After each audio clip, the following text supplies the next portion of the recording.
boa noite. Imos dar entón comenzo a esta última parte da xornada.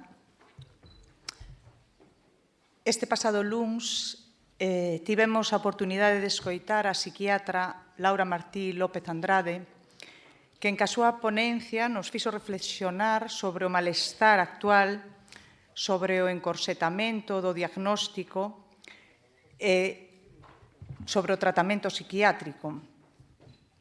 Propuña sustituir isto polo trato e acompañamento, desde un desplazamento epistemolóxico que vai desde o individual ao social e político. Esta noite queremos voltar sobre este asunto tan interesante da medicalización do malestar que se dá e que padecemos na actualidade desde unha perspectiva antropolóxica. Temos a sorte, hoxe, esta noite, de contar coa antropóloga Nuria Romo Avilés, a quen lle agradecemos que aceptara o convite da Aula Castelao de Filosofía para acompañarnos. Ela é catedrática de Antropoloxía Social, licenciada en Socioloxía e Ciencias Políticas pola Universidade de Granada, doctora en Antropoloxía pola Universidade Complutense de Madrid. Os seus numerosos traballos, as súas investigacións e numerosas publicacións céntranse no uso e abuso das drogas, tanto das drogodependencias da poboación moza como na prescripción médica destas, e sempre desde unha perspectiva de xénero. Ela imparte a materia de Antropoloxía da Saúde na Universidade de Granada. Así mesmo, é docente no Máster Erasmus Mundus de Estudos de Mulleres e Xénero, que se coordina desde o Instituto Universitario de Investigación de Mulleres e Xénero da Universidade de Granada. Tamén docente do Máster de Problemas Sociais que se imparte na Facultade de Socioloxía de Granada. É docente tamén do Instituto Deusto de Drogodependencias.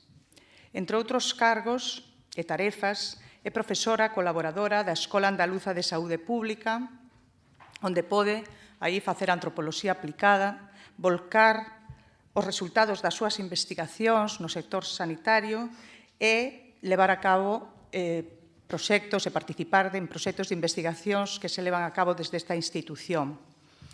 Con ela nos adentramos, pois, e desde esa perspectiva antropolóxica, esta noite na problemática, como di o título da súa ponencia, da medicalización do malestar, do uso e abuso de hipnosedantes. Agradecemos desde a Aula Castelao, novamente, a súa participación e, sen máis, cedolle a palabra. Moitas grazas. Bueno, buenas noches y muchas gracias. Bueno, quiero empezar agradeciendo sinceramente la invitación al Aula Castelao y a todas las personas que con tanta amabilidad me han recibido aquí. Es para mí una alegría tremenda, pues porque yo no soy filósofa, trabajo en ciencias sociales y, bueno, creo sinceramente que los desafíos de las sociedades contemporáneas requieren de la interdisciplinariedad. Así que me ha sorprendido gratamente la apertura y la flexibilidad de este foro para invitar a personas como yo, que venimos de la investigación, del trabajo de campo directo, cualitativo, sobre todo con la perspectiva de salud pública y también desde la antropología médica, ¿no? Entonces, bueno, yo trabajé en estos temas que tienen que ver con los usos o con los distintos tipos de uso que se producen con los hipnosedantes en dos momentos. Trabajé en el año 2000 con un proyecto que financió el Instituto de la Mujer, en el cual desde 3 universidades del Estado español tratamos de comprender por qué se producían procesos de sobremedicalización sobre algunas circunstancias de la vida de las mujeres, y recientemente nos han aprobado otro proyecto que se coordinará también desde la Universidad de Granada, en el que participa la Universidad de Oviedo y la Universidad de Castilla-La Mancha, para ver qué está ocurriendo con los y las adolescentes, y ahora cuando vayamos ahondando un poco en la temática entenderán por qué. La primera cuestión es adentrarnos en cómo definimos medicalización o qué entendemos por medicalización. Conrad fue el primer autor que abordó la definición y ha sido entendido como un concepto que hace referencia a hacerse médico, por lo cual supone que situaciones naturales de la vida cotidiana o comportamientos que puedan ser desviados o no son definidos y tratados como problemas médicos, entre comillas. En este sentido, podemos decir que es un concepto moderno, pues no fue hasta los años 70 en que su uso se extendió, accediendo a la cultura popular, y hay distintos autores y autoras que desde la socioantropología de la salud han mantenido que todos estos procesos de medicalización van unidos o van de la mano de la adquisición de poder en la profesión médica. En relación a la biologización de la salud mental y a los procesos de medicalización, que ya sé que han discutido aquí en la ponencia que se hizo el lunes, yo creo que hemos de partir de la tendencia de la psiquiatría contemporánea a olvidar todo lo que son los factores culturales y los factores sociales que explican el sentir y la trayectoria vital de los enfermos y de las enfermas, ¿no? En la biomedicina, los trastornos mentales tratan de ser percibidos bajo la analogía de la enfermedad física y sus síntomas son entendidos como la señal de que hay una disfunción biológica subyacente. Para nosotros y para nosotras desde la antropología médica, entender cómo los factores culturales condicionan los procesos de salud mental es fundamental para poder incorporar no solo el sentir, sino la trayectoria vital de las personas que tienen ese malestar, ¿no? En la aprehensión de la enfermedad mental desde la biomedicina responde desde luego a su poder. Aquí Foucault fue clave cuando escribió El nacimiento de la clínica, y la importancia que se le da a cada aspecto de la vida cotidiana desde finales del siglo XX. Zola sostuvo que la medicina se había convertido en una importante institución de control social, suplantando a otras instituciones tradicionales como la religión o la ley, con el resultado de que diferentes aspectos de la vida cotidiana pues, iban medicalizados o resultaban medicalizados para obtener una hipotética salud. Con una perspectiva de género, los procesos de medicalización hunden sus raíces en el siglo XIX, cuando profesionales y mujeres de las clases más pudientes se unieron para transformar eventos de la vida cotidiana en necesidades médicas. Así, a los médicos les movían ciertos intereses comerciales y de prestigio, mientras que las mujeres buscaban cumplir con el estereotipo de la fragilidad femenina, que en cierto modo las distanciaba de esa robustez que tenían las mujeres que pertenecían a las clases más trabajadoras, ¿no? En este sentido, la histeria no fue solo una enfermedad, sino la forma en la que las culturas europeas y americanas del siglo XIX dieron cuenta del intento que nosotras estábamos tratando de tener sobre los roles de género y sobre los estereotipos de género. La industrialización, la urbanización forjaron un grupo de cambios, mientras que el movimiento feminista y por los derechos de las mujeres hizo el resto, ¿no? Así, juntos se incluyó una educación superior para las mujeres, su participación en la esfera pública, el empleo pagado, el control de la fertilidad, y todos esos cambios a favor de la igualdad fueron siempre acompañados de pequeñas debilidades nerviosas. Sobre todo entre las mujeres que han generado en la historiografía feminista la duda de si la categoría histeria tenía por objeto mantener a las mujeres en casa a través de procesos de medicalización, es decir, que no era más que una forma de control sobre el intento de liberación de las mujeres. Piensen que no fue hasta 1952 cuando la Asociación Americana de Psiquiatría declara oficialmente la histeria femenina como no una enfermedad legítima, sino como un mito anticuado. Así que yo creo que los procesos de medicalización tienen un sesgo de género y desde su inicio no son neutros, se producen de manera diferencial en determinadas poblaciones, sobre todo en las mujeres. Ahora se está hablando también de procesos de medicalización sobre las poblaciones no cisnormativas. Sabemos que los valores del sistema médico reflejan, al fin de cuentas, valores sociales y que esos valores, incluyéndose sus inequidades, se reproducen a través de tratamientos, de tecnologías y de prácticas. Un ejemplo muy curioso, a mi entender, de de cómo esta idea de la histeria asociada a los roles femeninos y a la medicalización de la vida de las mujeres se ha estudiado desde la historiografía feminista con el caso de Hillary Clinton y cómo ella fue retratada en toda la campaña presidencial como una mujer que perdía continuamente los nervios, que era histérica, a la que le habían sido infiel, una mujer que no podía tener muchos hijos, que tenía problemas con la fertilidad, pero sobre todo una mujer que perdía los nervios, ¿no? Y hay algunos análisis muy interesantes viendo pues, cómo se la retrató en el momento, ¿no? Para mí esto tiene que ver con cómo estas categorías quedan sutilmente en el imaginario colectivo y cómo siguen abriendo puertas de medicalización para las mujeres, aunque se suponga que estemos en otras posiciones o estemos en otros lugares, ¿no? Y aquí hay que hablar de patriarcado y biomedicina, ya que la medicina occidental, que es la que predomina en nuestro medio y en la que normalmente nos curamos o buscamos cura, ha enfatizado la imagen de médicos y médicas con mucha autoridad y omnipotencia, la infalibilidad de las técnicas médicas y el tratamiento de los síntomas u operaciones, ¿no? Nuestra medicina ha provocado poca atención a los factores socioculturales, socioemocionales, que pueden afectar tanto a la sintomatología como a la presentación de los síntomas, ¿no? Y también es importante tener en cuenta que en el sistema biomédico y más en el momento actual, las consultas tienen un tiempo muy determinado, hay poco espacio para conversar, hay poco espacio para la descripción atenta de los casos clínicos, ¿no? Y la comunicación médico-paciente o médica-paciente se produce dentro de una relación de poder en el cual hay alguien que posee la verdad y hay otros pues, que atendemos a lo que nos dicen o a lo que nos indican, ¿no? Con mucha atención, ¿no?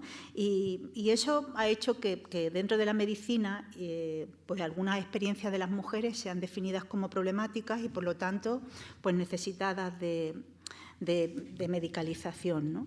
En relación al androcentrismo de la ciencia, creo que Teresa Ortiz, que ha sido una de mis maestras y yo creo que una de las personas clave en todos los estudios sobre género y salud que se han ido desarrollando en España en la última década, habría que hablar de Karma Balt, de María Teresa Ruiz Cantero, de María del Mar García Calvente, de muchas mujeres, normalmente médicas, que han ido abriendo cuestiones acerca de cómo la medicina era fundamentalmente androcéntrica, y preguntas acerca de cómo se nos trataban los ensayos clínicos, de cómo se nos incluía en las investigaciones, de cómo se atendían nuestros problemas de salud, ¿no?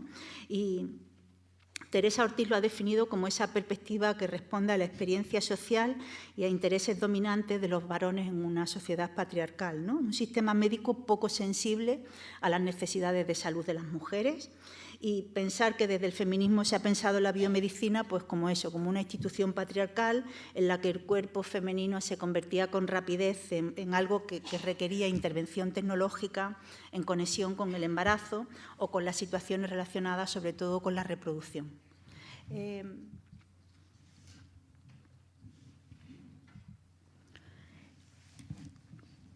De manera que estos procesos de medicalización también se deben de entender, a mi parecer, o se deben de pensar. Yo voy a ir lanzando algunas ideas para después darles los datos sobre los que nosotros hemos trabajado y queremos seguir investigando.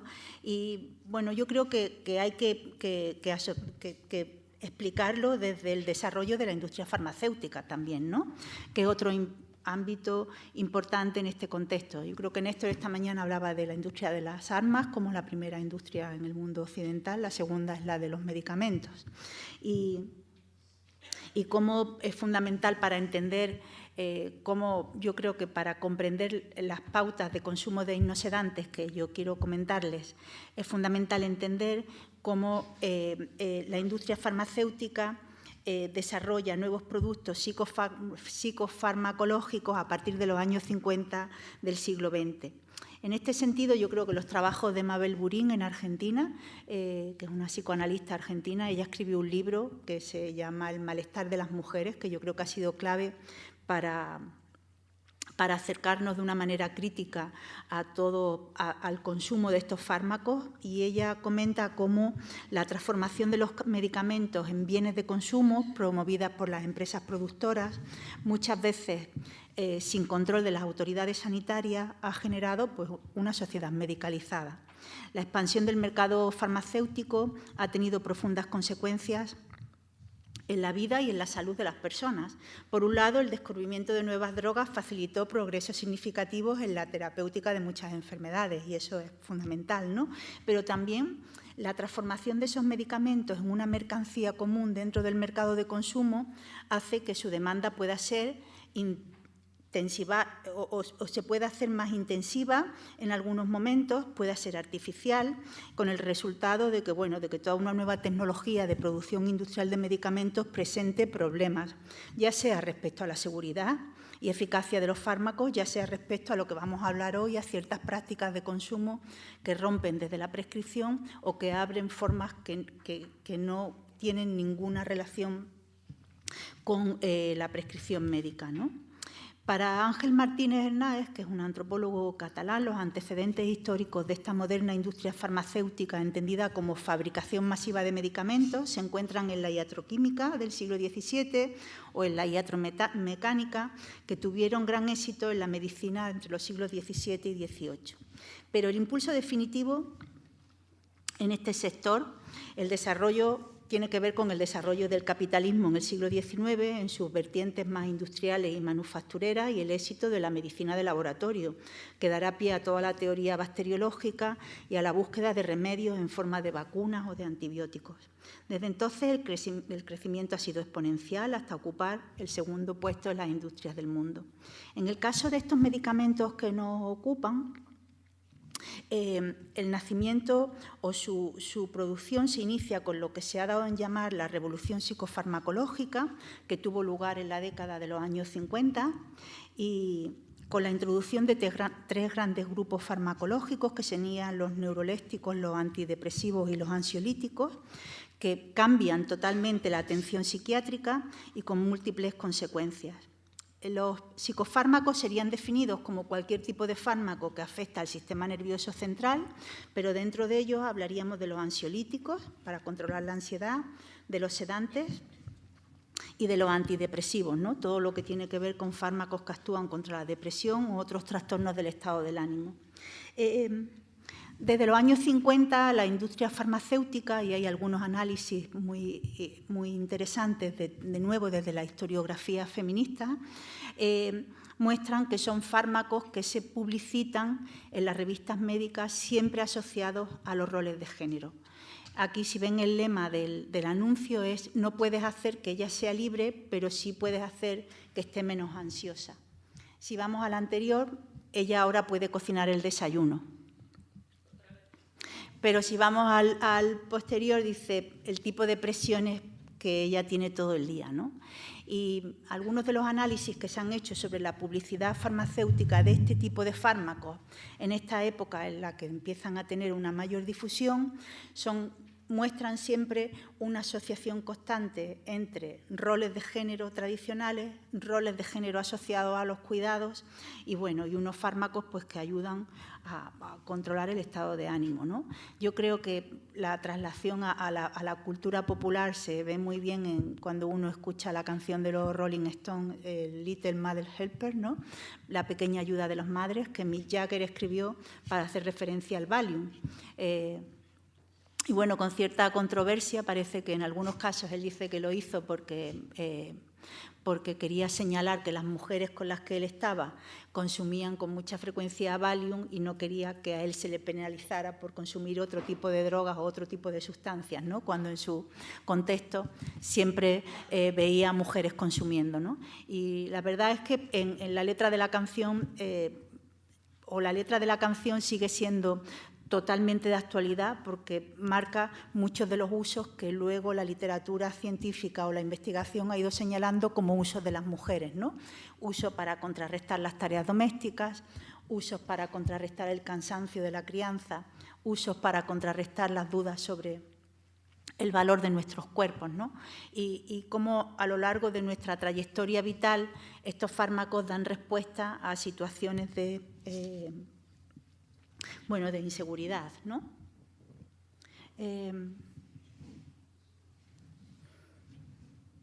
Así que es difícil, a mí me resulta complejo explicar dónde nos centramos nosotros o dónde queremos seguir investigando, porque hablamos de un tipo de sustancias que tienen un uso desde la prescripción médica, y ahí sabemos que 2/3 de las prescripciones, y ahora veremos los datos, van dirigidas a mujeres.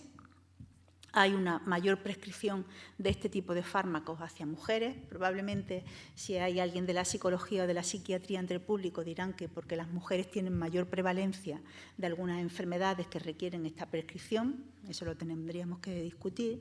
Pero, por otro lado, hay un uso no prescrito, lo que se llama un uso iatrogénico, es decir, un juego continuo alrededor de la prescripción, de manera que sabemos que gran parte de los consumos se producen desde una prescripción, pero luego a través del acceso a la sustancia, porque lo tiene un familiar o porque lo tiene un conocido, o rompiendo el orden de la prescripción de manera que se consume en un momento, pero luego se deja de consumir. Es decir, que ha habido una popularización del consumo, especialmente entre las mujeres, que hace que se pueda producir la iatrogenia, ¿no? De manera que pueda haber mujeres que, de una manera o de otra, podemos romper sobre la prescripción y cambiar las pautas de consumo. Así que, claro, se mezclan muchas cosas a la vez. Estamos hablando de salud mental, puede haber personas que tengan un diagnóstico y una prescripción de algún tipo de estos fármacos, pero sabemos por las encuestas de consumo de drogas ilegales que ahora veremos que también hay un uso de estos fármacos fuera de la prescripción y fuera del ámbito médico.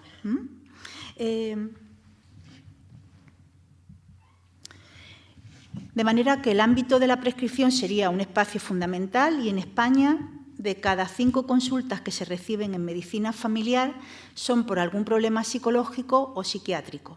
La prevalencia de la psicopatología en atención primaria se mueve entre un 22 y un 29%, pudiendo llegar al 45%, y estos son datos del 2012. Este fenómeno se viene sucediendo desde hace décadas. Los estudios indican que el 50% de las consultas de atención primaria tienen algún factor psicosocial en el motivo de la consulta, ¿no?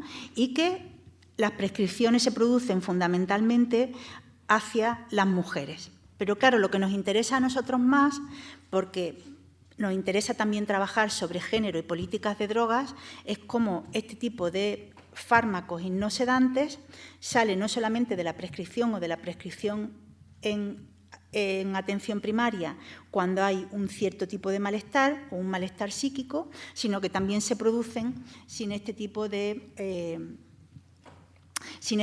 prescripción. Lo que sabemos de la prescripción es que algunos estudios muestran que cuando hay un mismo diagnóstico y un mismo número de consultas, la mujer es prescrita con mayor cantidad de psicofármacos que los varones, lo cual nos lleva a pensar que hay sesgos de género o errores en la prescripción, ¿no? Esto quiero leerlo, y es que el Ministerio de Sanidad en el año 2021 declaraba que España seguía encabezando el consumo de ansiolíticos en Europa, solo después de Portugal, que las dosis diarias habían aumentado, siendo los ansiolíticos los psicofármacos más consumidos, que el consumo de hipnosedantes alguna vez en la vida registró en el año 22 el máximo de su serie histórica, y que el 2,9% de las personas entre 15 y 64 años que se iniciaron en el consumo de hipnosedantes con o sin receta hacen pues que las prevalencias sean muy altas en nuestro país, ¿no? Y además son prevalencias que llaman mucho la atención, porque cuando nos acercamos al análisis del consumo de este tipo de fármacos hablamos también de un consumo en adolescentes. Piensen que en España, en el año 87, cuando tuvimos el problema de consumo de heroína inyectada, se creó el Plan Nacional sobre Drogas, que es el organismo que coordina todas las políticas de drogas en España, y que desde entonces realiza una serie de encuestas que han sido muy constantes en el tiempo y que tienen mucha rigurosidad, una para medir uso de drogas ilegales en población de 14 a 65 años y otra para medir de 14 a 18. Una serie de edades y otra serie de estudios, y se hacen anualmente, se van alternando. Bueno, pues en estas encuestas lo que vemos es que en estos momentos en España las chicas están consumiendo más alcohol que los chicos, sobre todo consumos de alcohol intensivo, consumen más tabaco y que en el caso de los hipnosedantes, las muestras que recoge el Plan Nacional sobre Drogas muestran que las mujeres de todas las edades consumen más hipnosedantes que los varones. Claro, a mí personalmente, y ese también es la pregunta que hay del proyecto que queremos empezar, es ¿por qué los adolescentes? ¿No? Siempre habíamos pensado que las mujeres en sus roles domésticos, en su mantenimiento de la vida cotidiana, en una sociedad patriarcal en la cual teníamos unos roles de género que no nos hacían felices, encontrábamos en estos fármacos una forma de confrontar el malestar, pero que de 14 a 18 años la edad de inicio, por ejemplo, al consumo de hipnosedantes con o sin receta se sitúe en los 14 años, donde los hombres tengan una media de 14,2 y las mujeres 14,5, y con tendencias contrarias, donde los chicos van descendiendo en el consumo y las chicas van aumentando, y donde las prevalencias, como pueden ver, van en aumento. Estos son datos organizados por nosotros, pero en base al sexo y en base a los datos de la encuesta Estudes del Plan Nacional sobre Drogas, y como pueden ver, las naranjas son las mujeres y la prevalencia hacia el año 2023 va en aumento, y hablaríamos de porcentajes pues mucho más altos en relación al consumo que cualquier otra sustancia de consumo ilegal sobre la que pudiéramos preguntar, ¿no? Así que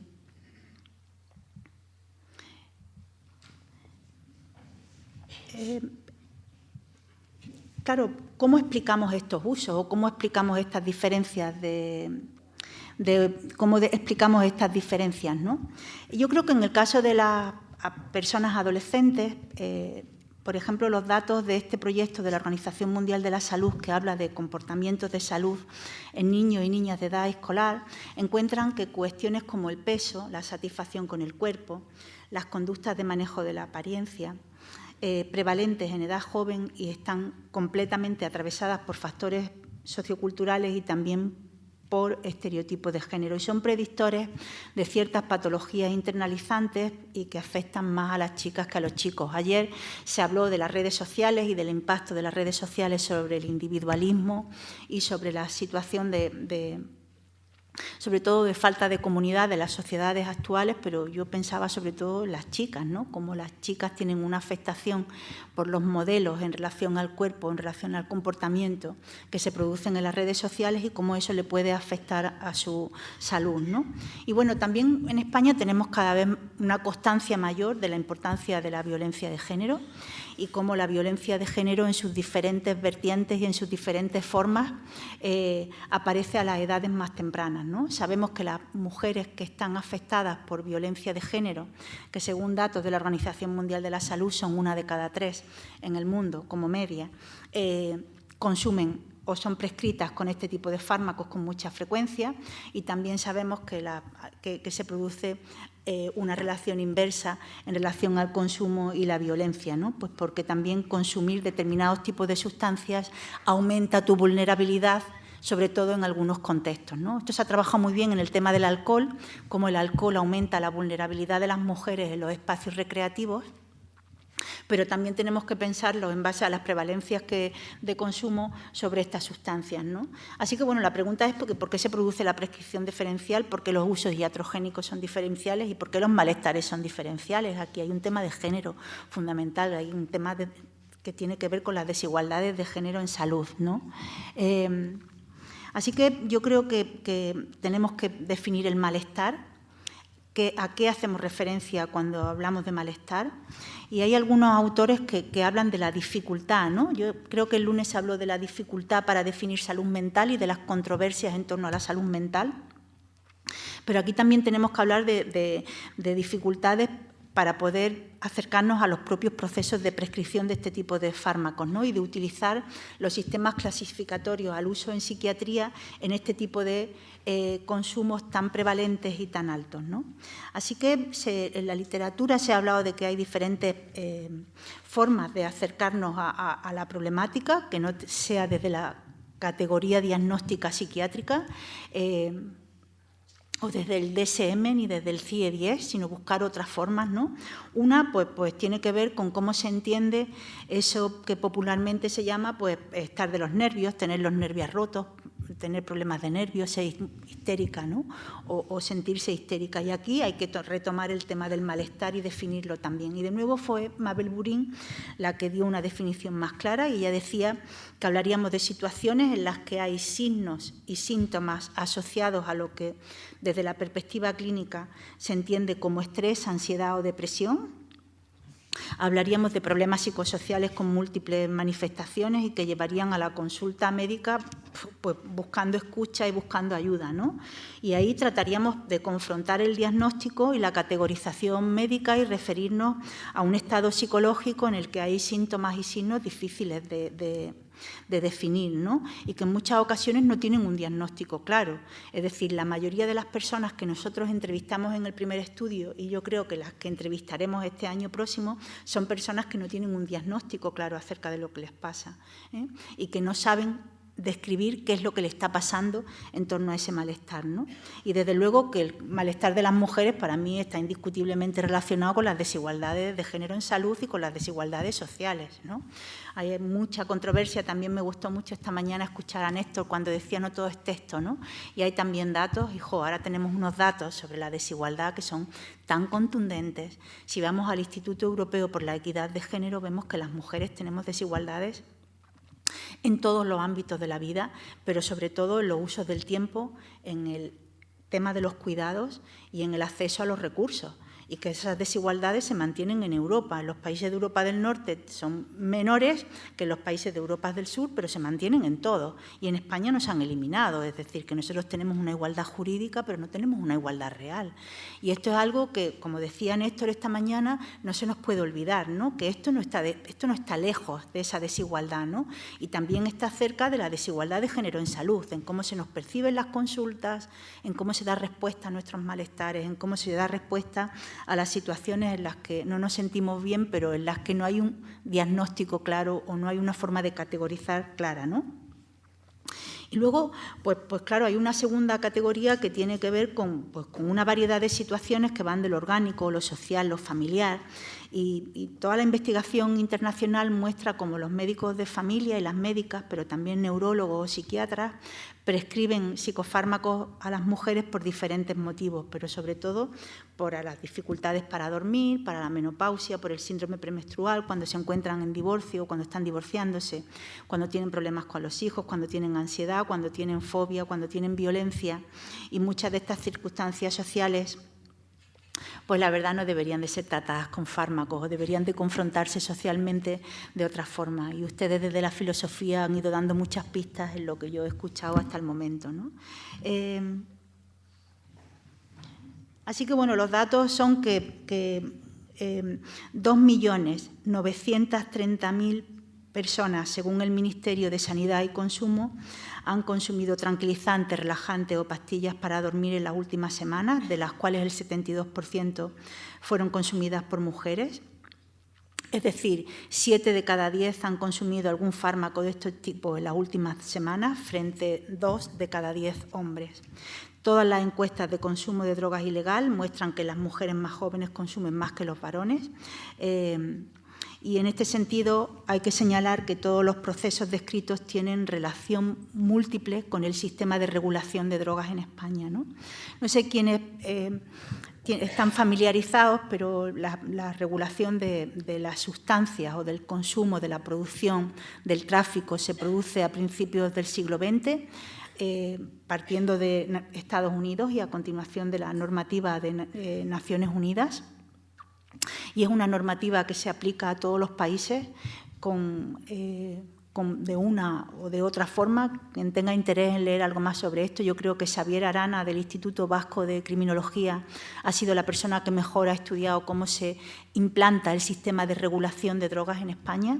Y bueno, lo que venimos llamando, o sobre lo que queremos llamar la atención desde la investigación, pero también desde muchos de los profesionales y las profesionales que están en el sector, es que el sistema, un siglo después, pues no funciona. Ha generado mucha violencia en los países productores.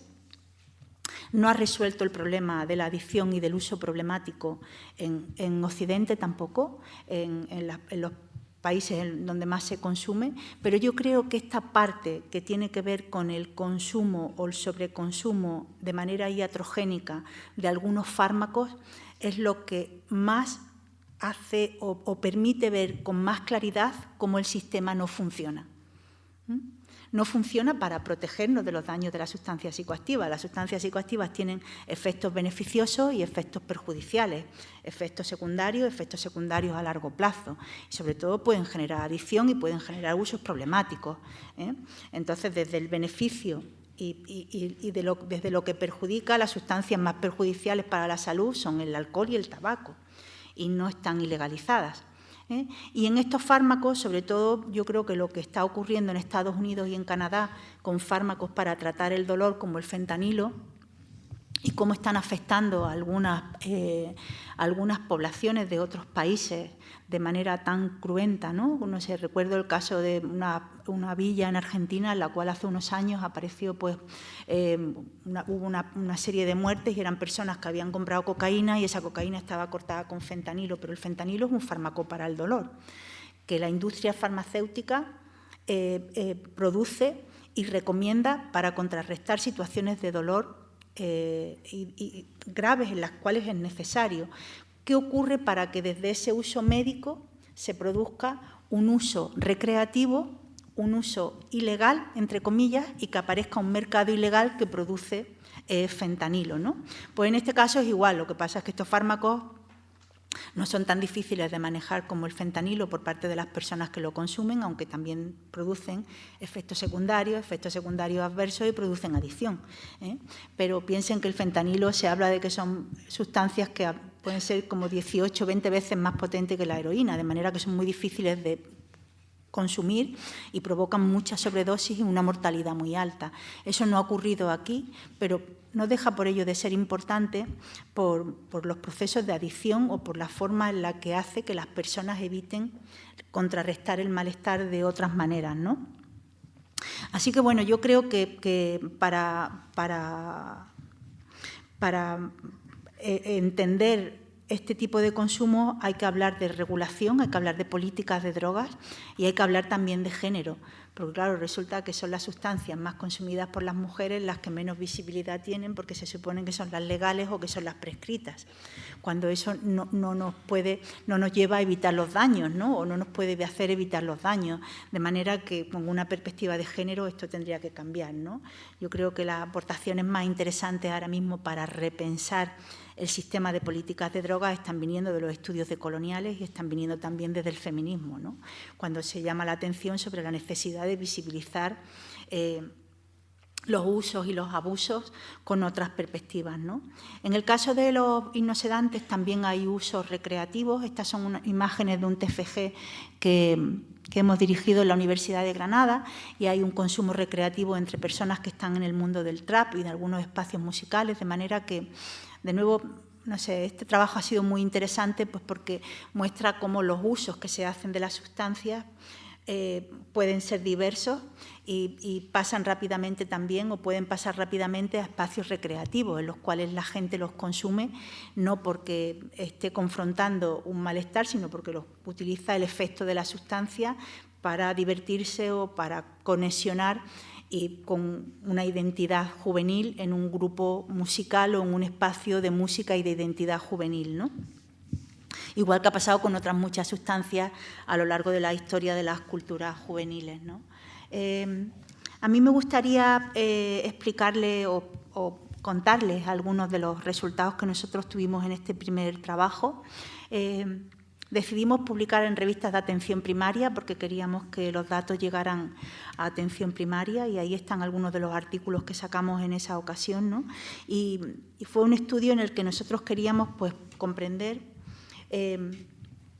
o estudiar la influencia del género en los itinerarios de consumo y con una investigación cualitativa a través de una muestra intencional, como se utiliza en antropología, con un trabajo etnográfico, accediendo a mujeres consumidoras y a profesionales en sus espacios de prescripción para preguntarles, bueno, ¿por qué, no? ¿Por qué había esa prescripción diferencial y cómo explicaban los profesionales la prescripción diferencial, y también pues, que las mujeres explicaran por qué creían que estaban consumiéndolos, que les producía ansiedad, qué significaban esas palabras, a qué las asociaban o qué las provocaban, ¿no? Y estos son relatos de algunos de los grupos en los que nosotros, de mujeres con los que estuvimos, ¿no? Y bueno, pues cuando hablábamos con mujeres jóvenes hablaban de indefinición, de situación de indefinición de roles, ¿no?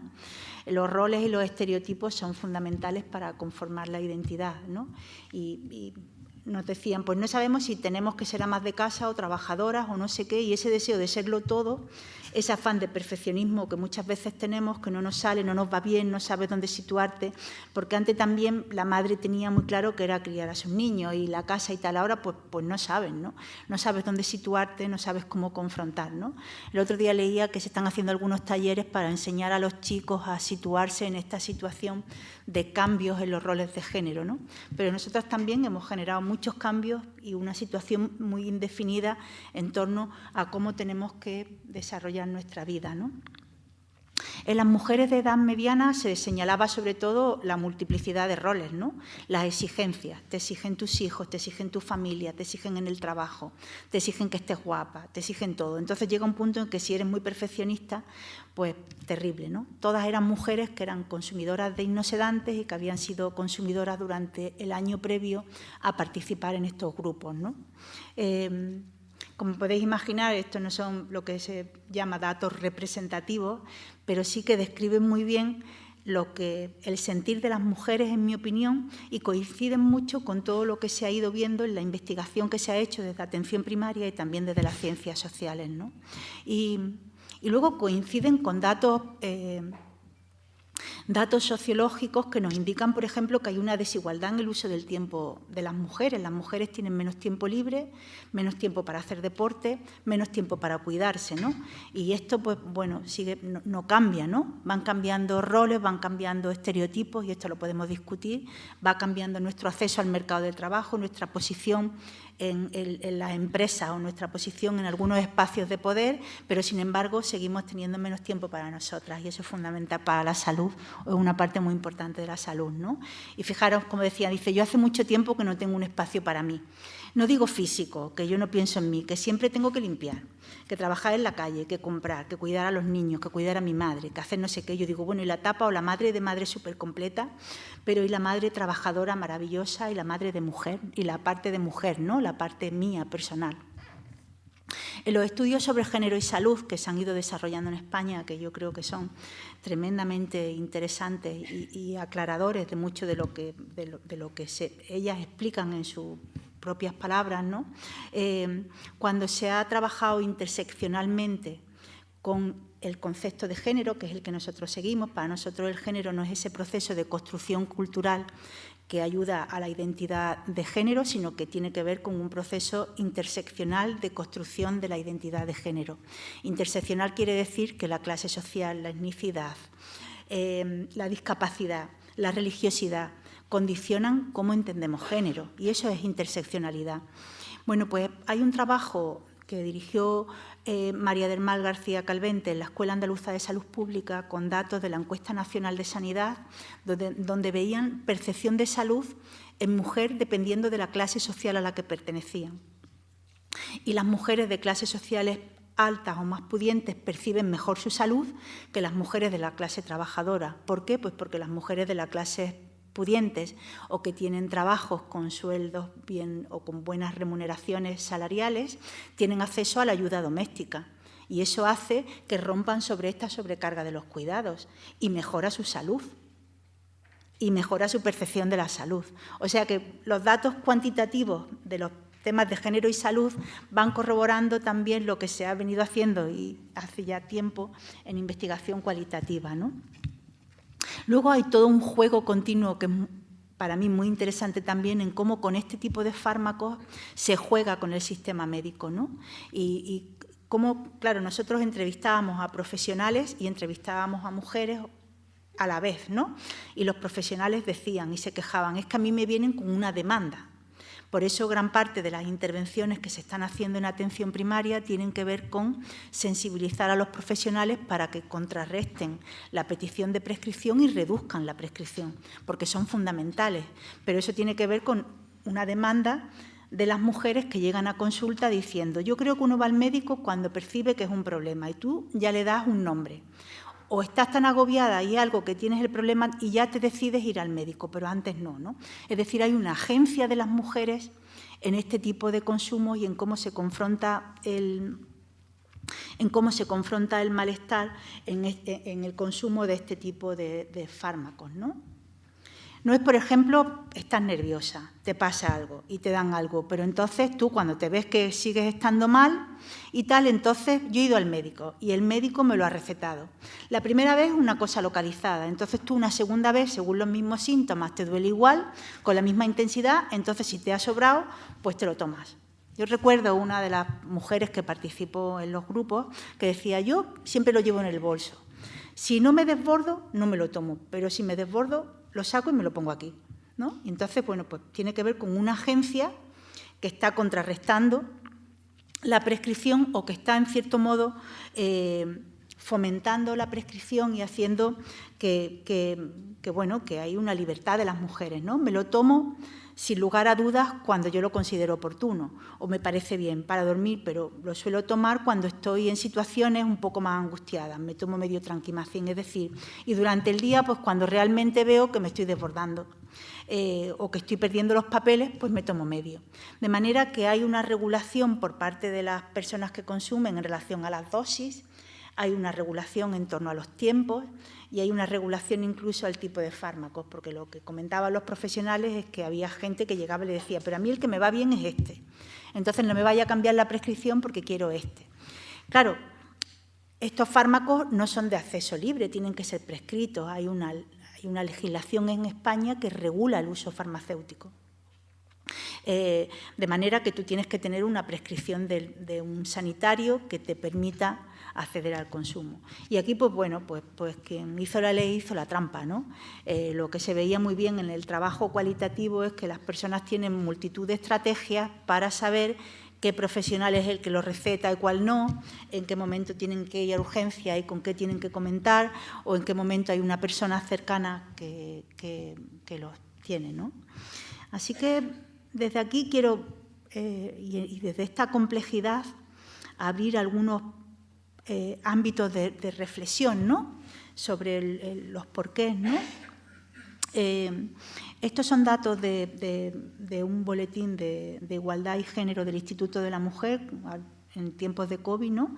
Y cuando se hablaba de género, trabajo y COVID-19 se hablaba de sobrecarga, de cuidados, de impacto en el empleo y de incremento en la violencia, ¿no? Y también sabemos que en la época del COVID se produjo un incremento en el consumo de estos tipos de fármacos, ¿no? También me gustaría llamar la atención sobre las desigualdades, ¿no?, sobre cómo las desigualdades impactan también en este tipo de fármacos. Y este trabajo que se hizo en Barcelona en época de COVID señalaba que el riesgo de mala salud mental, que tiene que ver con malestares, pues está también relacionado con que el salario cubre las necesidades básicas o no. O sea que aquí hay elementos de desigualdad de género, pero hay también elementos de desigualdad social, ¿no?, y de problemas de exclusión social que se han agudizado quizás sobre la pandemia, ¿no? Y bueno, pues hay que hablar en algún momento de cómo la salud mental de las mujeres pues se ha centrado solo en la salud reproductiva, lo que ha ido dejando pues otras problemáticas o otras situaciones fuera del ámbito de interés de la medicina, pero también de lo social, ¿no? Y la medicalización es vista hoy como una situación compleja en la que hay que considerar la agencia de las personas y de los pacientes, hay que tener en cuenta el contexto social en el que se producen los casos de medicalización y cómo los consumidores o consumidoras son considerados personas que tienen agencia y que están dando lugar a esta situación. Para mí no es algo que solamente tenga que ver con la crítica a las categorías diagnósticas, con la crítica a la salud mental, tiene que ver también con nosotros, nosotras y con nosotros como sociedad, con cómo manejamos situaciones que nos están afectando y que nos están generando eso, estrés, angustia, situaciones que no nos ayudan a vivir bien, ¿no? Y bueno, y que eso ocurra desde la adolescencia, pues sí que requiere de cierta reflexión, ¿no? Porque, claro, eso sí que ha sido un cambio, yo creo, desde que nosotros iniciamos la investigación en este ámbito hace 20 años, cuando tú hablabas de mujeres adultas, a que ahora las llamadas de atención de los datos y de las investigaciones estén centrándose en población adolescente. ¿Qué ocurre ahí, no? ¿De qué manera el género puede explicar esa sobreprescripción o esa sobremedicalización en personas de 14, 15 años, ¿no? Eso es lo que no se requiere una explicación más profunda, ¿no? Yo creo que hay que analizar cómo el patriarcado, como forma de organización social, con sus normas y con sus valores, influencia el lugar y el papel de las mujeres en él, ¿no? Y cómo queda plasmado en los perfiles de consumidoras que aparecen tanto en la información epidemiológica como en la cualitativa, ¿no? Y la salud mental debería de ser algo a construir por sus propias protagonistas, las mujeres en diferentes momentos de su vida, ¿no? Agentes activas del proceso de medicalización y también agentes activas del proceso de malestar, ¿no? Esta mañana leía una entrevista a un paisano mío, Luis García Montero, poeta, director del Instituto Cervantes, y decía que estamos en un tiempo en el que había que reivindicar el te quiero, ¿no? No como algo romántico, sino como una forma de demostrar que queremos al otro o a la otra, ¿no? Que sustentamos al otro o a la otra, ¿no?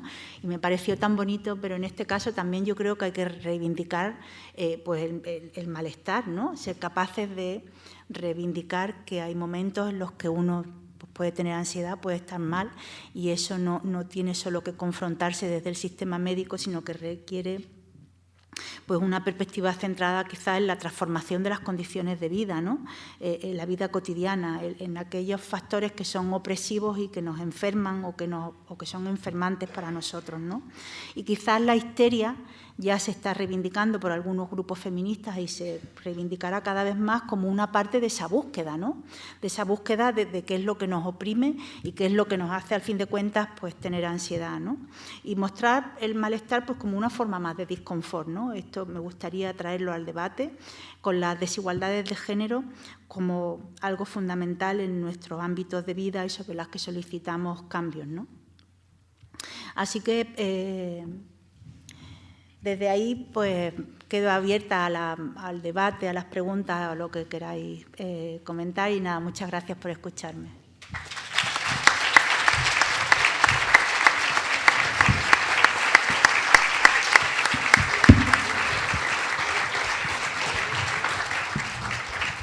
Moi ben, grazas a ti, Nuria. Abrimos entón o turno de preguntas. Hai unha compañeira aí. O compañeiro.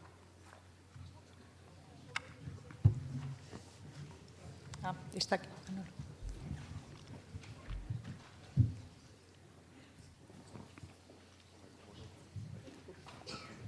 Hola. Hola. Gracias por o relato.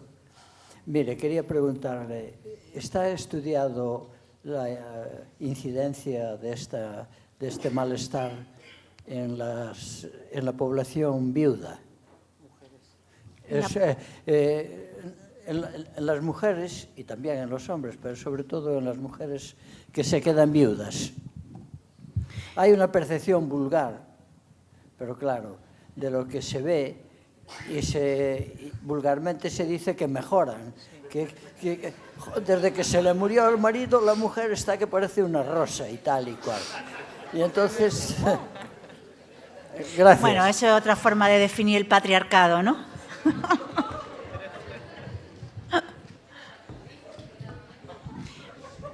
Pues yo creo que eso, que hay muchas formas de definir el patriarcado y una de ellas es la que usted acaba de hacer, ¿no? En género y salud se trabaja mucho sobre lo que se ha llamado la paradoja de la mortalidad. Las mujeres vivimos más en España, tenemos una mayor esperanza de vida que los varones. Por eso lo de las viudas, hay más viudas que viudos. Vivimos más, pero con mucha enfermedad y con mucha cronicidad, ¿no? Y bueno, pues probablemente ahora está saliendo a debate también la importancia de comprender las situaciones de violencia, sobre todo de violencia en la pareja, en las mujeres mayores. Hay también alguna línea de investigación sobre uso de sustancias en personas mayores y todo eso pues quizá ayude a explicar mejor lo que usted está diciendo, ¿no? Porque las mujeres cuando no tienen cargas domésticas pues viven mejor, ¿no? Pero al fin de cuentas tiene que ver con todo lo que hemos visto, sobrecarga de trabajo, sobrecarga de los cuidados, mantenimiento de situaciones de desigualdad o formas de vida que no son satisfactorias, ¿no? Y que se han impuesto por el patriarcado en modelos de familias que son patriarcales, no tiene más respuesta, ¿no?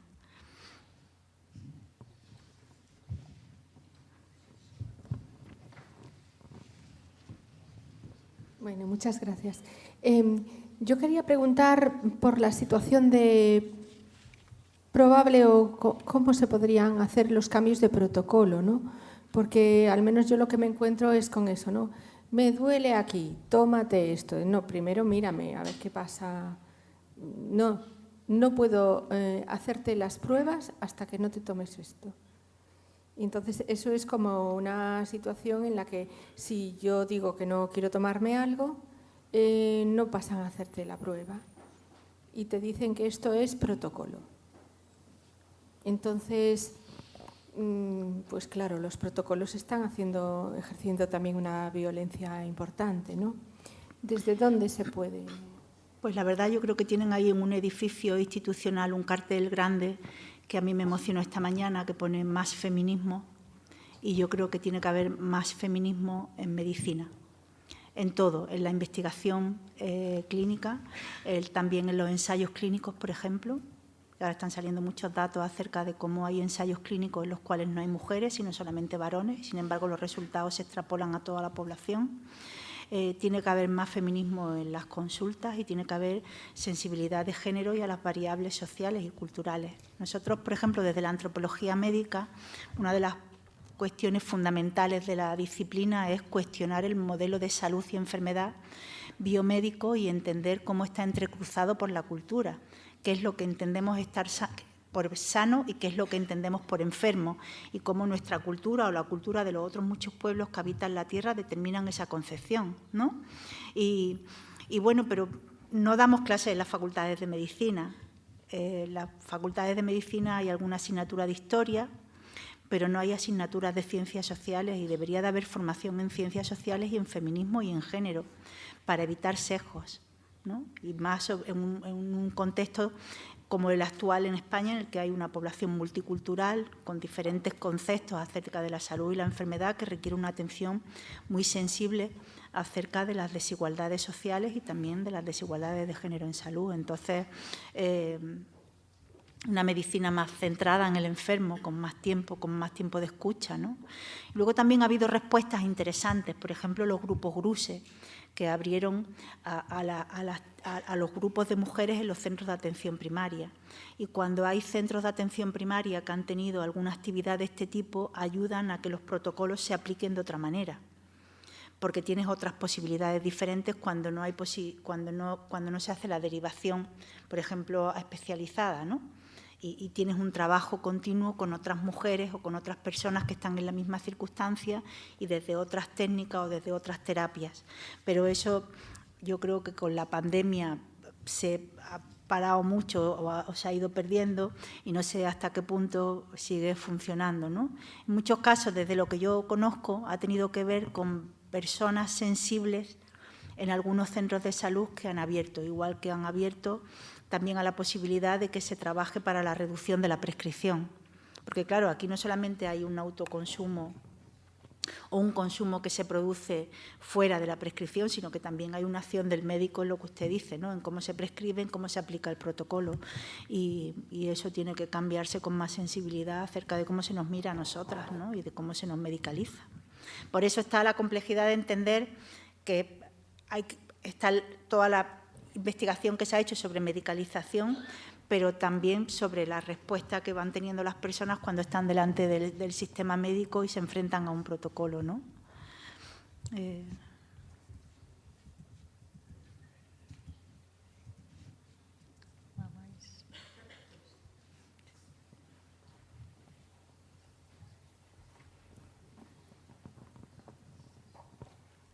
Bueno, gracias por tu ponencia. Bueno, me encanta esa imagen, como has terminado con esa foto, creo que dice algo así, nosotras amamos la histeria, ¿no? Porque a finales de los 80 salió un libro, que seguro que lo conoces, de Mircea Dublesma, que dice el feminismo espontáneo de la histeria, ¿no? Que es, a mí me abrió todo un mundo de posibilidades, porque un poco habla de cómo las mujeres, plantea que la histeria es un feminismo espontáneo en el sentido de que las mujeres introyectamos una situación de insatisfacción, de no estar de acuerdo con nuestro rol, pero que no somos capaces de poner discurso, y cuando no eres capaz de poner discurso eso, de una manera subconsciente, te rebelas con situaciones de demanda infantilizadas, con insatisfacción de base, con todos esos síntomas que definen la histeria y que no es más que ella plantea un feminismo espontáneo. Y yo me pregunto, y te pregunto, toda esta prevalencia que de medicamentos, de hipnóticos, de sedantes, en todas las edades, no solo aparte de que uno de los factores fundamentales son factores importantes son todos los que ya has planteado, de sobrecarga en el trabajo, de todas estas cosas. Un factor que pueda estar ahí de fondo y por eso prevalece en todas las edades, que a pesar de que ahora haya discursos feministas donde tú puedas ya ponerle nombre a esa insatisfacción de base que tienes como mujer en este mundo patriarcal, sea que no encuentras a nivel individual y personal un discurso que a ti le dé sentido a tu vida, a pesar de que haya muchos discursos y que estén haya acceso a distintos discursos feministas. Es una pregunta que yo me hago y que te hago a ti, por si has reflexionado sobre esto. La pregunta tiene que ver con que no encontramos el motivo de la insatisfacción, claro, ¿no? Que es difícil. O que los discursos no te sirven, o sea, puede servirle a algunas personas, pero claro, la situación como cada persona individualmente, subjetivamente se coloca en el mundo es muy distinta, ¿no? Claro, por eso, no sé, al final yo al principio pensé que tendría poco que decir en estas jornadas, pero es un tema, es un reflejo de ese vacío social, ¿no? que va mostrando el género, pero que tiene que ver con indefinición de roles, indefinición de papeles y una dificultad para cambiar eso y darle un sentido, ¿no? Yo recuerdo, por ejemplo, de estos grupos, el caso de una chica que participó, que estaba preparando el MIR y que estaba prescrita y que ella consumía a diario, y cómo lo explicaba, ¿no? Decía, bueno, yo quiero ser una buena médica y estoy todo el día estudiando, pero claro, quiero salir con mi novio y claro, también me gusta ir al gimnasio y entonces cuando trato de dormir, pues no duermo. Entonces me lo tengo que tomar porque si no, no puedo al día siguiente hacer lo mismo. Y detrás hay una insatisfacción y una falta de buscar un sentido a algo que sea lo que tradicionalmente se manejaba en el feminismo, ¿no? Ese contrarrestar lo público y lo privado, ¿no? Cuando entiendes la construcción patriarcal, siempre se habla de las mujeres somos parte de lo privado y los hombres son lo que tiene que ver con lo público, ¿no? Y bueno, pues al fin de cuentas, cambiar el lugar, cambiar tus roles, cambiar tus papeles, cambiar el estereotipo, pues tiene un costo y muchas veces no sabemos cómo hacerlo, ¿no? Y cómo deconstruir un sistema que siempre nos ha mantenido en un lugar en el que estábamos protegidas, en el que teníamos un tiempo, ¿no? Ahora, esta semana pasada murió una de las grandes antropólogas feministas en España, Teresa del Valle, de la Universidad del País Vasco, y ella tenía un concepto bonito que era el tiempo de las mujeres, ¿no? Ese tiempo que las mujeres buscaban para estar juntas, para darle sentido a la insatisfacción, al fin de cuentas, ¿no? Y bueno, pues cada vez van moviéndose las cosas y es difícil situarse, ¿no?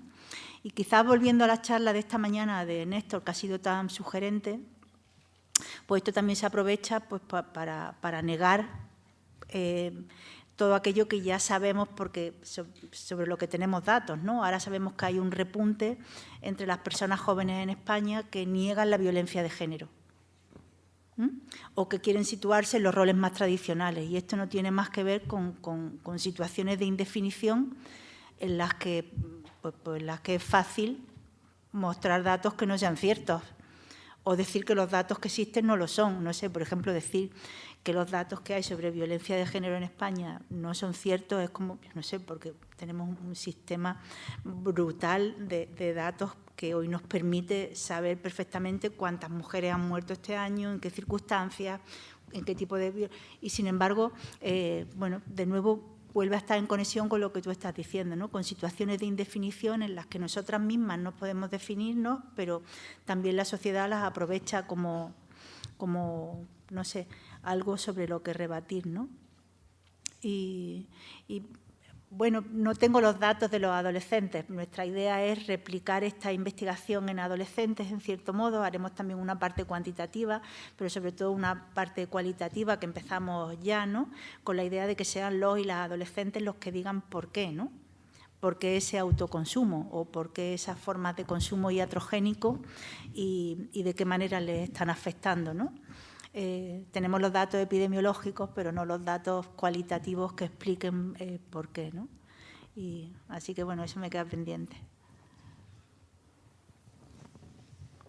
Bueno, yo como siempre bajaré los niveles, pero vamos a ver, a mí me parece todo bastante más sencillo, ¿eh?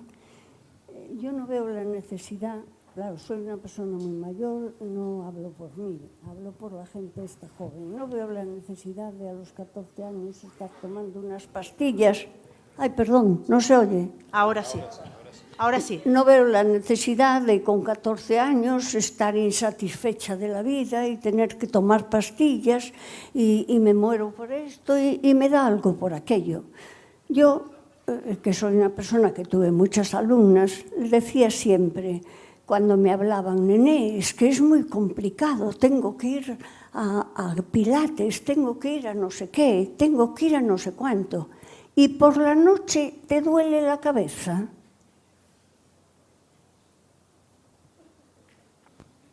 ¿Se entiende? Sí, claro. Tenía pareja y no hacía sexo, que es lo único barato, riquísimo, estupendo. Aprovechar los que podáis seguir haciendo sexo y dejaros de caralladas, de tanta pastilla y de tanta historia. Un buen sexo todos los días y se acabaron los problemas. No, por favor. No tengo respuesta.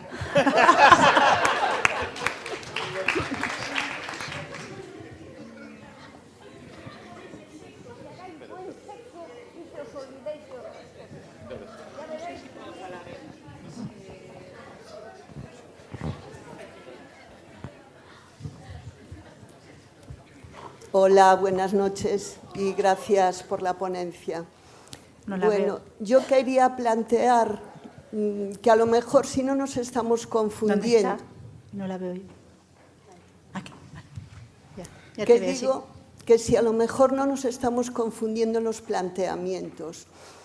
Porque lo primero, no estamos, llevamos toda la vida la humanidad dividiendo. Entonces, no es hora de que trabajemos juntos, hombres y mujeres, que realmente somos iguales como personas, aunque totalmente diferentes o muy diferentes físicamente, ¿no? En cuanto al tema, porque si hay una cosa que es verdad, yo tengo hijo y tengo hija, y hay un ataque a los hombres también en este momento que no me parece normal.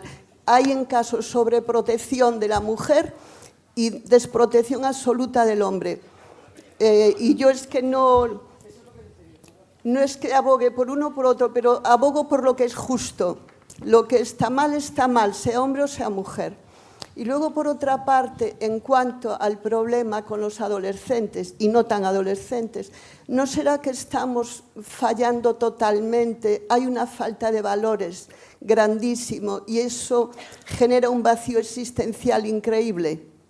Bueno, yo creo que a mí me resulta más clara la explicación de que, bueno, vivimos en sociedades que tienden a medicalizar situaciones de la vida, que puedan ser más ansiosas o más estresantes, y por otro lado vivimos en un contexto donde la industria farmacéutica tiene capacidad para recomendar e imponer el consumo de algunos fármacos o algunos perfiles de fármacos y que eso sea muy extendido. Y luego creo, pues lo que he venido diciendo, me parece que estamos en una situación de mucha indefinición, que los adolescentes viven pues con angustia, con malestar, y eso afecta a chicos y a chicas.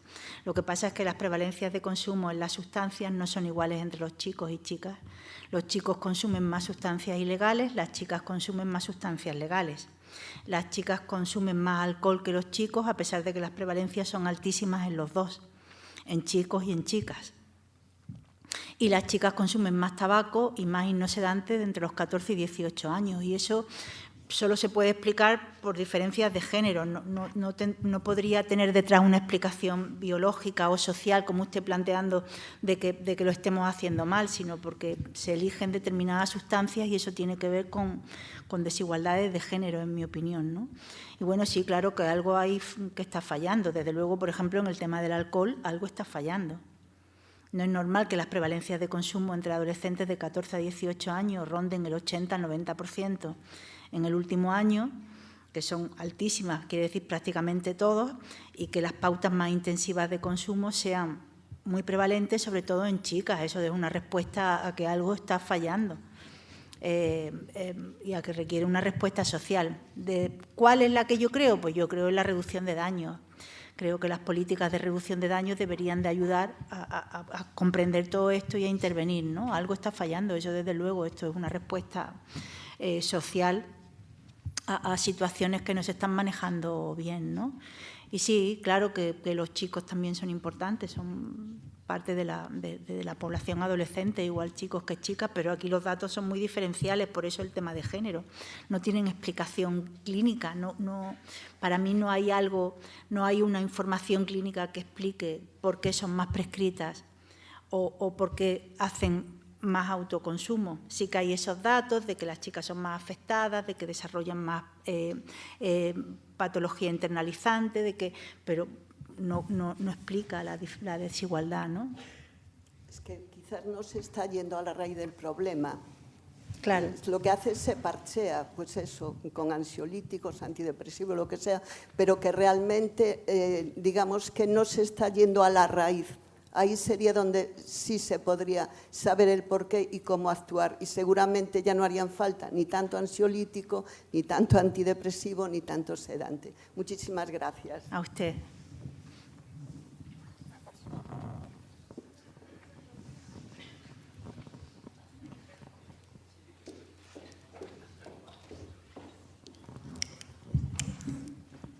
Hola, yo quería preguntar si el aumento de consumo en el caso de las mujeres jóvenes, de hipnosedantes en general, podría deberse al uso abusivo de las redes sociales y cómo las redes sociales o el uso de la tecnología en general aumentan o empeoran inseguridades corporales, por ejemplo, o otro tipo de problemas. Gracias. Bueno, yo creo que esos trabajos que he mostrado sobre la mayor incidencia de problemática internalizante y de presión sobre el cuerpo tienen que ver con la presión hacia el cuerpo y la sexualización que se produce en las chicas en las redes sociales.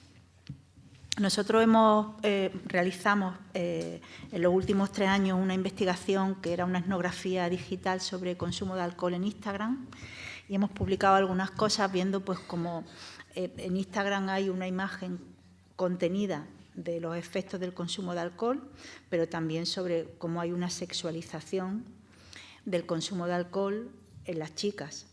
Y eso es una presión continua sobre el cuerpo, sobre la imagen, que debe de estar afectando.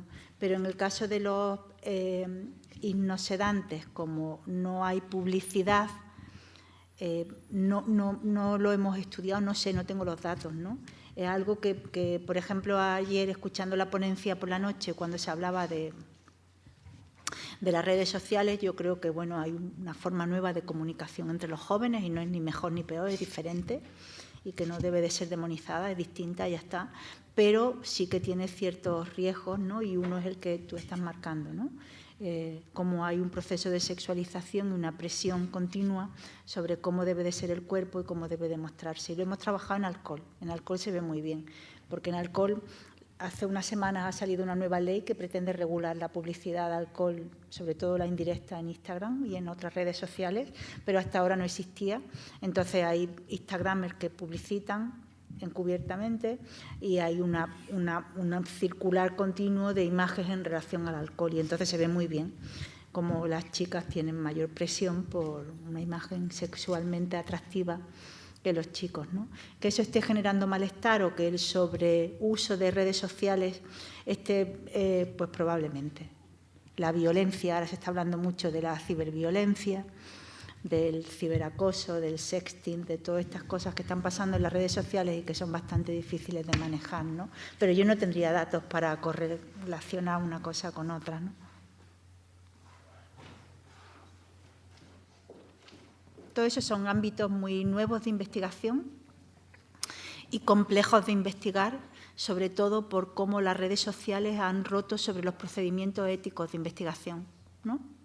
Y ahí yo creo que hay una parte que quedará sobre todo que necesita contribución desde la historia de la ciencia, desde la filosofía de la ciencia, etcétera, ¿no? Porque todo lo que entendíamos como procedimientos éticos son muy difíciles de aplicar en las redes sociales y hacen dificultosa la investigación y la comprensión de lo que está pasando. ¿Cómo estudias eso? ¿Cómo lo analizas, ¿no? ¿Cómo obtienes los datos, ¿no? Y sobre todo porque tiene implicaciones éticas que son muy complejas de resolver, ¿no? ¿De qué manera utilizas los datos de las cuentas de la gente? ¿Cómo las observas? ¿Cómo las contabilizas, ¿no? ¿Cómo obtienes el permiso, ¿no? En algo que es continuamente impersonal. Así que yo no tengo los datos, pero además creo que es difícil de investigar. Hola. Bueno, yo quería preguntarte, porque antes hablabas, ¿no?, sobre toda una gran parte de la ponencia giró alrededor del sesgo de género en la iatrogenía de consumo, ¿no?, y cómo el género diferencia patrones, ¿no? Y yo te quería preguntar, porque creo que hay un detonante muchas veces de ese consumo compulsivo o irresponsable, vamos a decir, o no supervisado de psicofármacos, que tiene que ver con personas que en un momento dado son ingresadas, ¿no? Es decir, terminan en instituciones de salud mental psiquiatrizadas, ya sea de manera voluntaria o no. Y eso, pues, ahí dentro se producen ciertas prácticas, como por ejemplo el tratamiento ambulatorio involuntario, que básicamente es la medicación forzosa, ¿no? Y eso termina derivando en cuadros de abstinencia muy bestias para algunas personas, precisamente por lo que decías, ¿no? Una mala prescripción y una falta de cuidado en esa prescripción. Y obviamente una falta de perspectiva de género en el profesional de turno, ¿no? Pero te quería preguntar si tienes datos o si existe un dato sobre el sesgo en el internamiento, ¿no? En los ingresos, respecto al género, ¿no? Si existe un patrón diferencial también en cuántas mujeres o cuántos hombres o cuántas chicas o cuántos chicos terminan son objeto, digamos, de esa manicomialización que se está produciendo. No tengo datos sobre adolescentes, pero sí en general sobre, por ejemplo, derivación. Y hay algunos estudios en atención primaria que muestran que a las mujeres se les deriva menos especializada que los varones.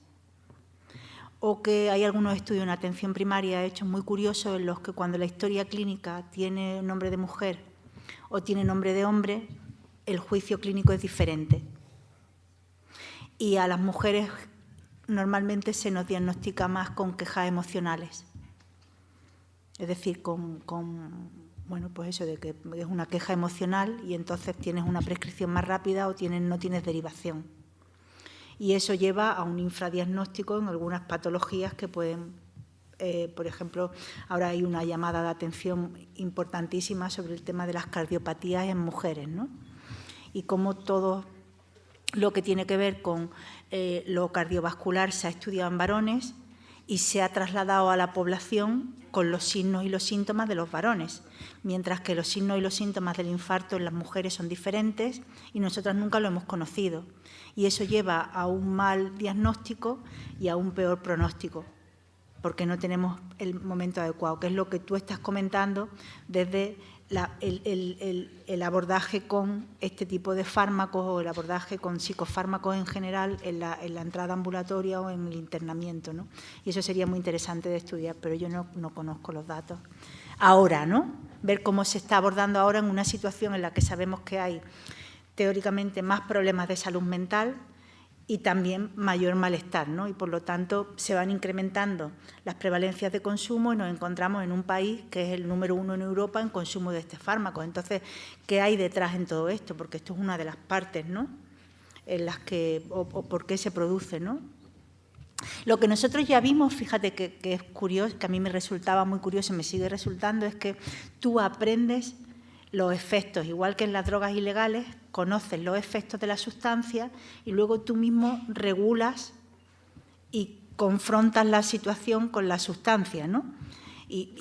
Pero eso es cuando trabajas con drogodependencias en cualquier otro uso, pues con cocaína o con heroína, es lo mismo. Las personas aprenden los efectos de la sustancia, tienen un craving, tienen un deseo de consumir más o menos y van regulando sobre... Y en estos fármacos pasa igual, tú aprendes que eso te ayuda a controlar la ansiedad o que te deja más tranquilo y tú luego, una vez que sales de ese internamiento, ya has aprendido cuál es el fármaco que te va bien y cómo tienes que regular la dosis.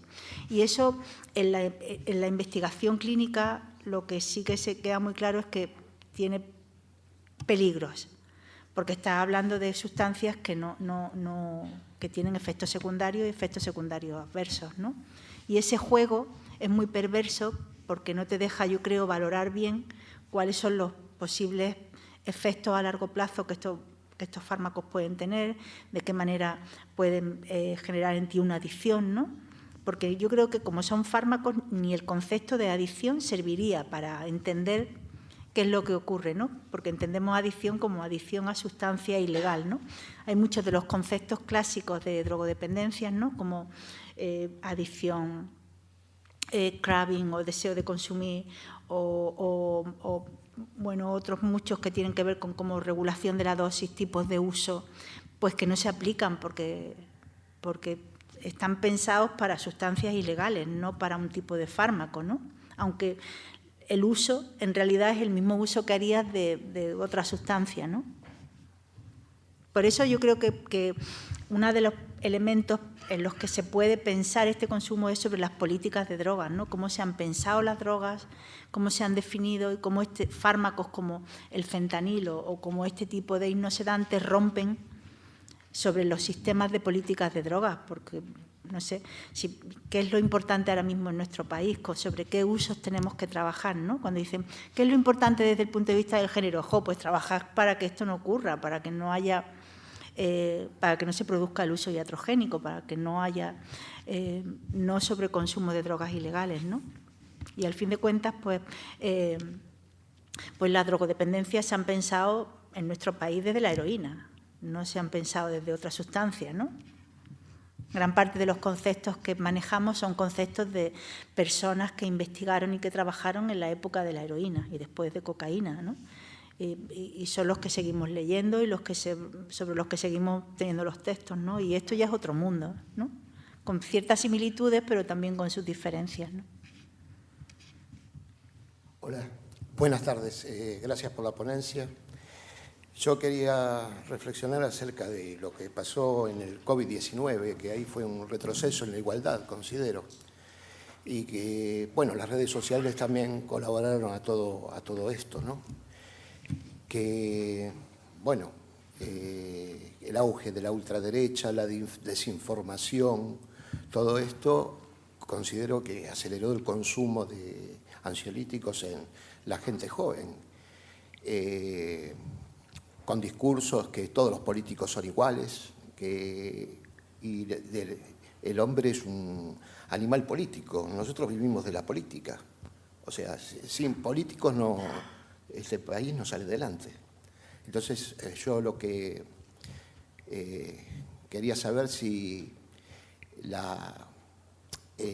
un retroceso con la pandemia en todo esto de desinformación, y por eso el crecimiento de toda esta pandemia, no solamente a nivel del virus, sino de lo ético, de lo político, de lo social, en igualdad, en todo eso. Quería saber, nada más. Gracias. A usted. La pandemia yo creo que fue un momento de inflexión y, de hecho, los datos que empezaron, desde el principio, que empezaron a aparecer en los estudios parciales que se venían haciendo, indicaban que bueno, pues que había un aumento del consumo en toda la población. Y bueno, pues tiene que ver con consecuencias políticas que estamos sufriendo después de la pandemia y también pues con la situación de inestabilidad, de incertidumbre, ¿no? Que bueno, pues que llevó a gente a vivir en muy malas condiciones, sobre todo a las personas que tenían menos posibilidades de confrontar la pandemia.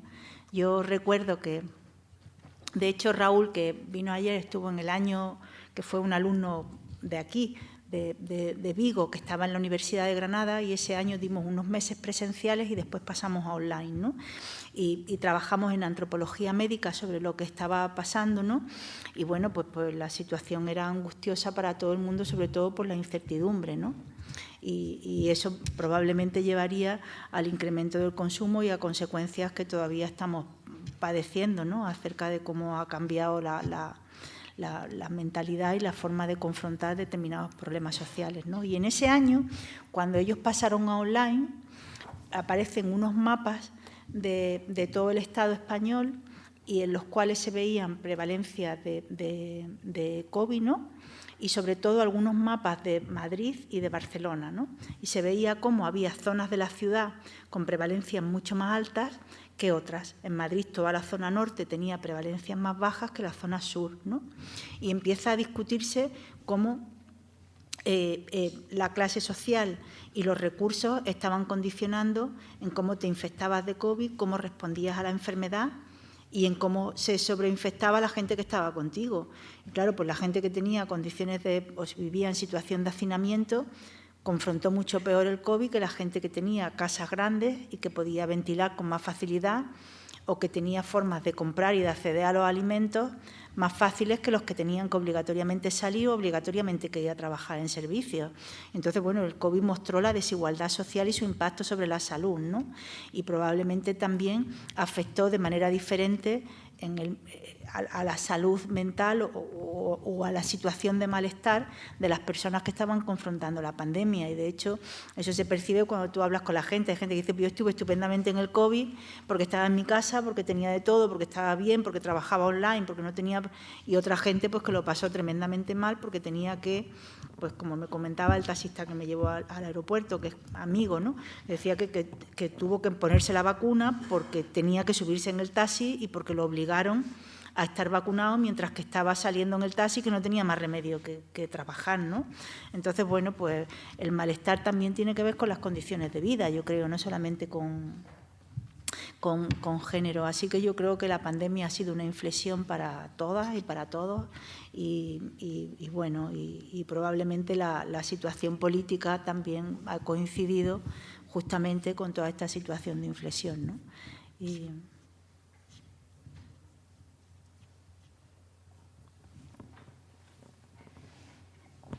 Hola, muchas gracias por la charla, que ha sido súper interesante.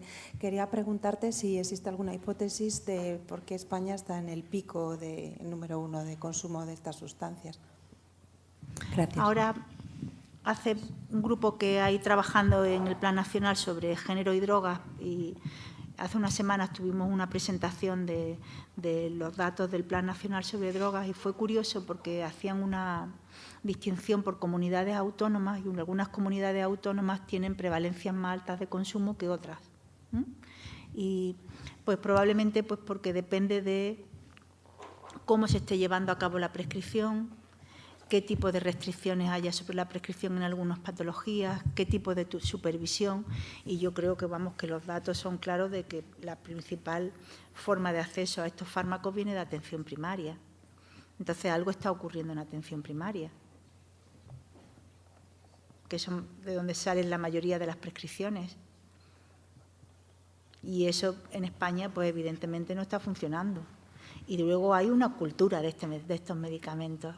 hay algo que es lo que comentaba antes de Mick Jagger en sus canciones, o sea, que no tiene que ver con la vida americana, tiene que ver con nosotros, como esto se ha, no sé, vulgarizado. Son fármacos en los que todos de alguna manera conocemos a alguien que consume, o lo hemos consumido, o nos lo han recomendado, o hay una cultura de la sustancia, ¿no?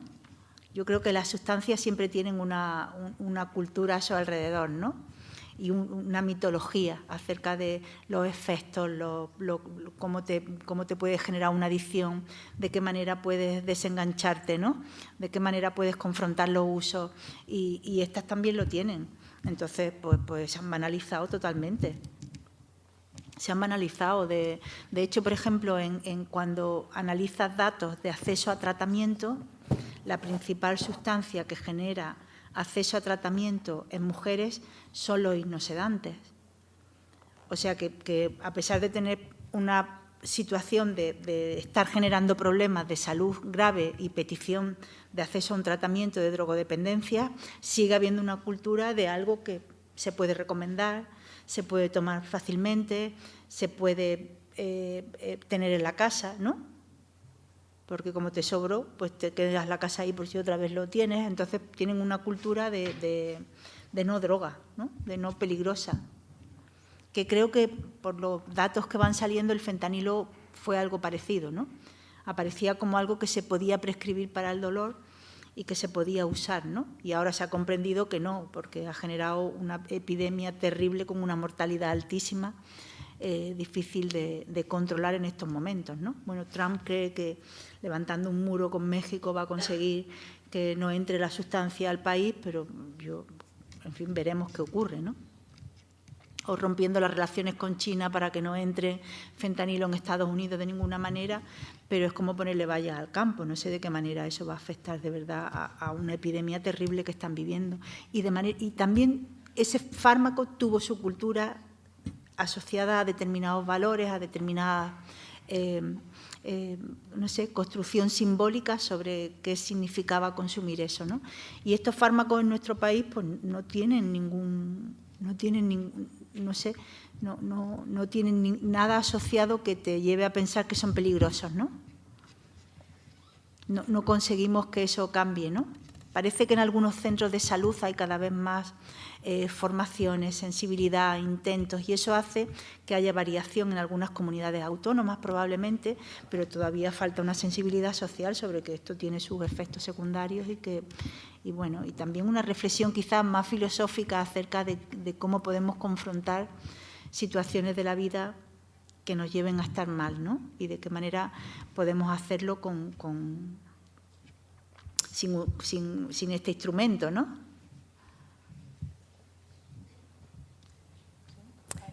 Hola, buenas tardes, buenas noches. Muchísimas gracias, Nuria, por este análisis, y simplemente decir que bueno, desde el feminismo todas las vidas importan. Entonces, si hay sobreprotección, pues hay sobreprotección para todos, desde el ecofeminismo, desde el cuidado.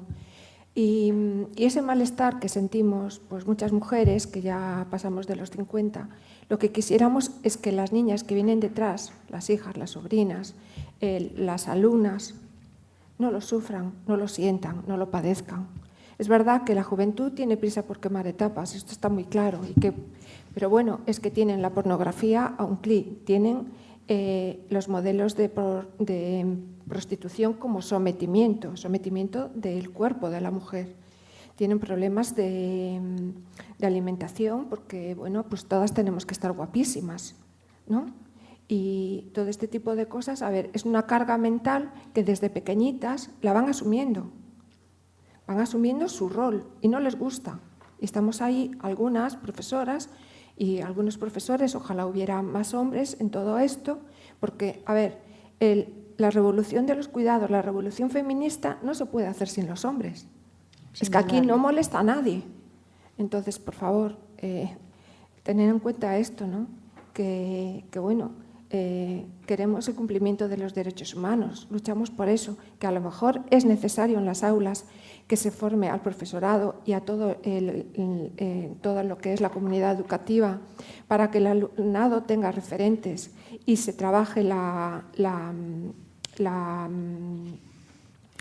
sexualidad integral, que se vayan perdiendo los tabús, ¿no? El cuidado, o sea, no sé. Entonces eso, que más feminismo porque es necesario para cumplir los derechos humanos.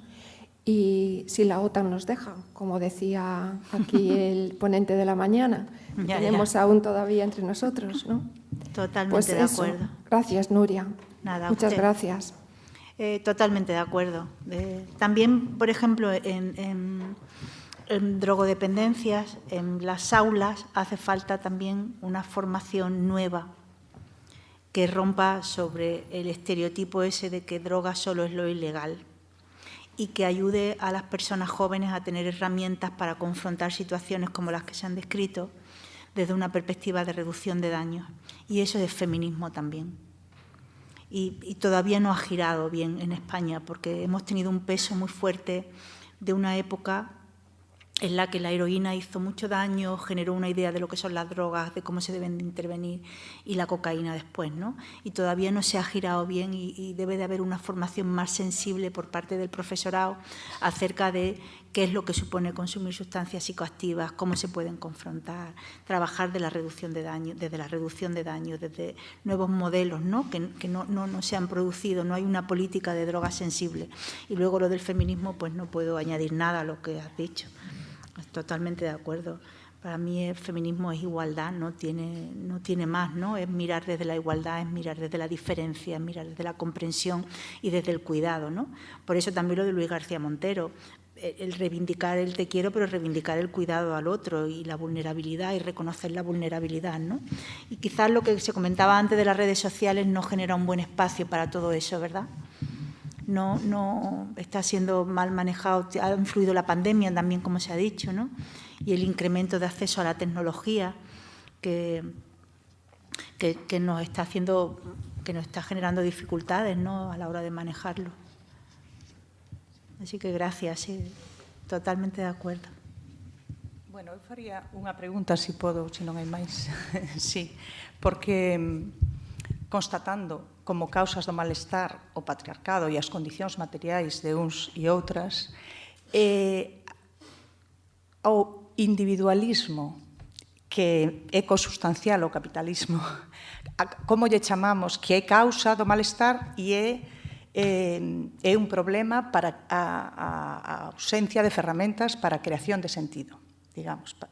Entonces, a ese individualismo desde a antropoloxía, como lle chamarías? Porque non é unha perspectiva. Falamos de individualismo como unha perspectiva individualista. É, quizáis, unha cosmovisión? Pregunto. Para mí é unha cultura. Para mí tiene que ver con una cultura nueva, muy asociada al uso de la tecnología y que es muy individualista en cómo nos relacionamos, en cómo nos comportamos, en qué valoramos, en cómo sentimos, ¿no?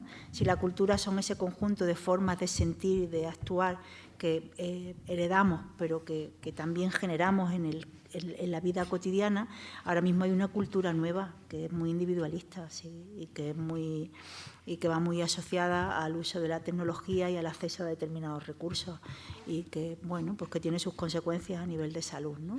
Aparte de todos los otros elementos que tienen que ver con el sistema médico, con los procesos de medicalización, con la extensión, con el poder de la biomedicina, con otras muchas cosas más que están jugando. Pero la cultura ahora mismo en la juventud va siendo muy individualista, y lo es, y muy vacía, ¿no? En el sentido comunitario. Ayer salió muy bien en las charlas de la noche, ¿no? Esa falta de comunidad, de entorno colectivo, ¿no? Y de nuevo la pandemia entre medias que ha agudizado todo esto. Pero para mí como antropóloga tiene que ver con la cultura. Claro, la cultura ya sabéis que es nuestro concepto básico, ¿no? Es sobre el que nosotros reflexionamos y el que a nosotros nos interesa, ¿no? Y aquí hay una cultura relacionada con el consumo de drogas y hay una cultura juvenil.